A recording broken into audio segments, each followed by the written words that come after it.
The Trump administration wants to start DNA testing undocumented immigrants in government custody. A draft rule seen by BuzzFeed News said hundreds of thousands of people could have their DNA collected each year if it is fully implemented.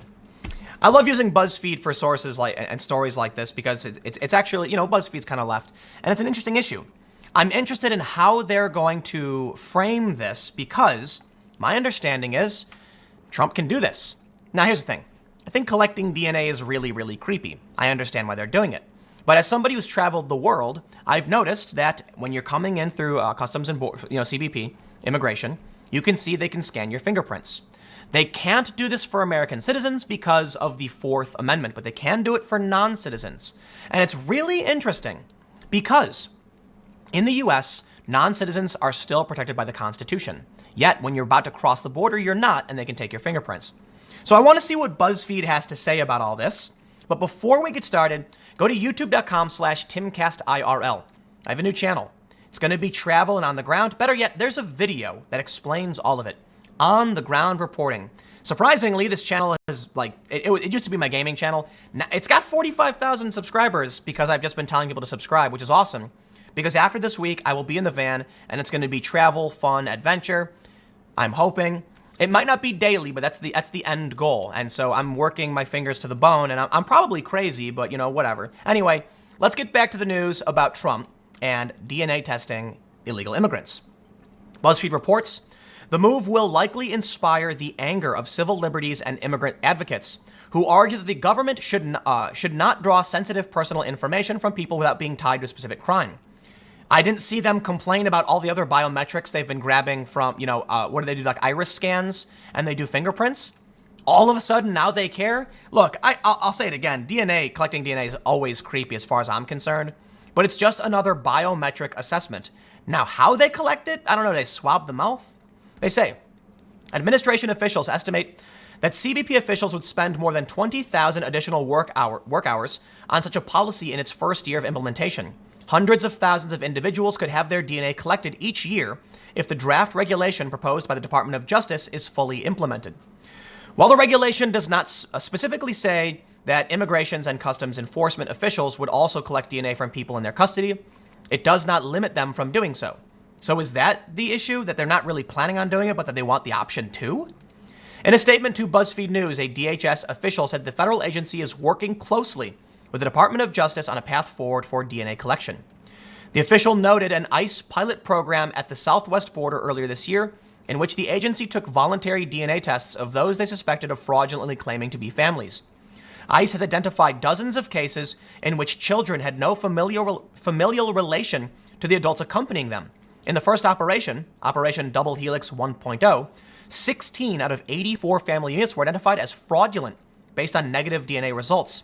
And in the second, Operation Double Helix 2.0, 79 of 522 family units were identified as fraudulent based on negative DNA results to date, the official said. Well then, I think we have our reasoning. It's really strange to me, the argument we see from the left, typically the left, for whatever reason, I don't know where they've gone, because the left used to be for border security, but we don't want trafficking. We don't want child trafficking. So when you have an adult with a kid, how do we know the kid actually is the child of the adult? The problem is, what if they're adopted? What if somebody has raised this kid as their own? What if a dad who was raising a kid and didn't even know his wife cheated on him? They do this test, they take the kid away. So DNA isn't an end-all be-all solution, but I will stress, it does provide some help. You know what, man? I don't know what's worse, trafficking or a father, or I guess, yeah, just a father losing his kid, or a mother losing an adopted kid. But I think I would lean more towards the trafficking being worse. And this is a really difficult problem because we have heard the stories. It's been reported by, like NBC, that people are basically buying children to go through the border. They will pay money to take a kid and claim the kid is theirs. Well, now they're doing DNA tests. And it turns out in the first test, that's a huge proportion. 16 out of 84. The second test wasn't as much, but still over 10%.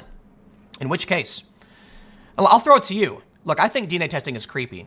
I think it's unfair to take a kid away because the assumption is you have to be the biological parent. At the same time, I think trafficking is substantially worse. So I don't know. Hey, milquetoast fence it, or no problem saying it. I will stress that I believe they have the right to do this. They've been taking biometrics anyway. But let me know what you think. You comment and let me know what you think if this makes sense. As long as it's not particularly invasive, I don't see what the problem is. Might lean more towards being a positive, but in the end, I don't like the government collecting DNA and fingerprints of everybody anyway. But they're not citizens, so, let's read on. They say proposed regulations are not immediately enacted and require a 60-day comment period. Administration officials cite a statute, the DNA Fingerprint Act of 2005, that allows federal agencies to collect DNA from individuals in their custody, including those who are not American. But previous DOJ regulations exempted agencies under the Department of Homeland Security, including CBP and ICE, from conducting such collection in certain circumstances. In 2010, then DHS Secretary Janet Napolitano narrowed the exemption, saying people who were not detained on criminal charges and those who are awaiting deportation proceedings would not have their DNA collected. But that's just an interpretation. It's a rule. It can be changed. The current draft proposal would cut the exception altogether, opening it up to include people who are awaiting deportation and those who are not charged with a crime, such as undocumented immigrants, for the collection. Trump administration officials argue that the exemption is no longer necessary and that collection would aid border officials in better assessing the individuals who cross into the country without authorization. The DNA results could then be placed into a nationwide database that contains millions of other profiles for hits on potential previous criminal activity, officials explained in the proposal. So there's another point for why it makes sense. If someone enters a country illegally, then they, presumably under this law, you could take their DNA, and it's an easier way to track them, but also in the event of a crime being committed. Now, I don't mean to imply that literally every single illegal immigrant will commit some heinous crime that requires a DNA test, but it is true that every single illegal immigrant is a criminal. There's an interesting point that I was having a conversation with someone, and they said illegal immigrant is the wrong term because a person can't be illegal, and it's an incorrect adjective. And I agree. I absolutely agree with that assessment. Undocumented, however, is just like a political correct term. What we actually hear from, like the Associated Press is unauthorized immigrant. However, somebody who enters the country in violation of the law committed a crime and they're a criminal. So my response was, if illegal is the incorrect word, then would criminal immigrant be the right word? Or, criminal migrant? I don't know. I guess it's criminal immigrant. And of course, they got even angrier. But criminal is a better descriptor than illegal. Because, the objection they have is that illegal immigrant means that the immigrant himself is an illegal act or something. It's just a semantic argument that makes little sense. So for me, I have no problem saying illegal immigrant because I understand what they're trying to explain. But criminal immigrant might actually be a better descriptor based on the left-wing argument. I'm not trying to be, I'm not trying to insult people or denigrate the criminal immigrants. But that's the point. We have a law. You can't do it. You broke it. You're an immigrant. You committed a crime. That is an act of criminal immigration. I know I'm going to get a ton of angry people saying, how dare you say that? The correct term is undocumented. Dude, look, they've all broken the law. And that's why you have people like, Julian Castro or whatever saying we should decriminalize it. Fine. You can make the argument, but for the time being, you cross the country illegally, you're a criminal, they can take your DNA.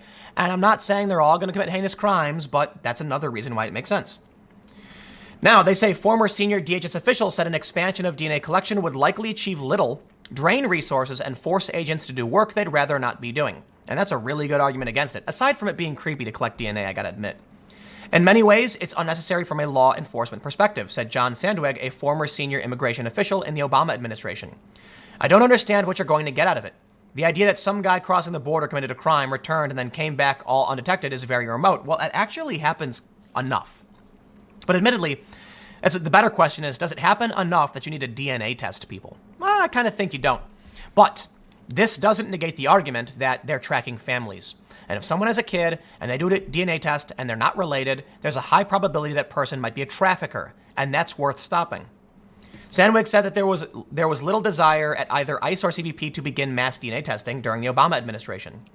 Such a proposal would also change the way immigrants are treated in federal custody, said Jonathan Meyer, a former deputy general counsel at DHS. So I got to keep these segments short, and I got to do a ton of work because the event is coming up. So I'll wrap this one up.